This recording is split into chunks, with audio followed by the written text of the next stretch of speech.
Exodus chapter 22. Whoever steals an ox or a sheep and slaughters it or sells it must pay back 5 head of cattle for the ox and 4 sheep for the sheep. If a thief is caught breaking in at night and is struck a fatal blow, the defender is not guilty of bloodshed. But if it happens after sunrise, the defender is guilty of bloodshed. Anyone who steals must certainly make restitution, but if they have nothing, they must be sold to pay for their theft.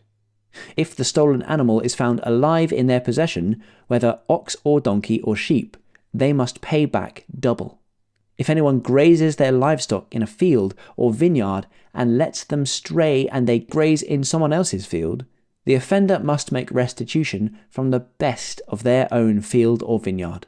If a fire breaks out and spreads into thorn bushes so that it burns sheaves of corn or standing corn or the whole field, the one who started the fire must make restitution.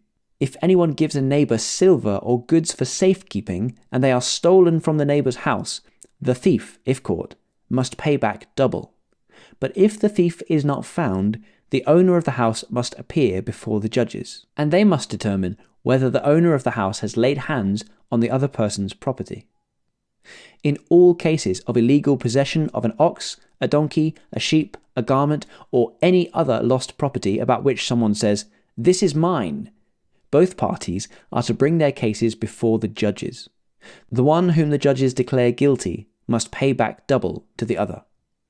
If anyone gives a donkey, an ox, a sheep, or any other animal to their neighbor for safekeeping, and it dies, or is injured, or is taken away while no one is looking, the issue between them will be settled by the taking of an oath before the Lord that the neighbor did not lay hands on the other person's property. The owner is to accept this, and no restitution is required. But if the animal was stolen from the neighbor, restitution must be made to the owner. If it was torn to pieces by a wild animal, the neighbor shall bring in the remains as evidence, and shall not be required to pay for the torn animal. If anyone borrows an animal from their neighbor, and it is injured or dies while the owner is not present, they must make restitution. But if the owner is with the animal, the borrower will not have to pay. If the animal was hired, the money paid for the hire covers the loss. If a man seduces a virgin who is not pledged to be married and sleeps with her, he must pay the bride price, and she shall be his wife. If her father absolutely refuses to give her to him, he must still pay the bride price for virgins. Do not allow a sorceress to live. Anyone who has sexual relations with an animal is to be put to death. Whoever sacrifices to any god other than the Lord must be destroyed.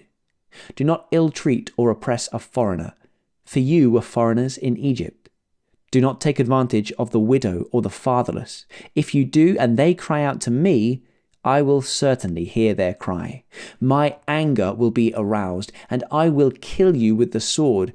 Your wives will become widows, and your children fatherless. If you lend money to one of my people among you who is needy, do not treat it like a business deal. Charge no interest.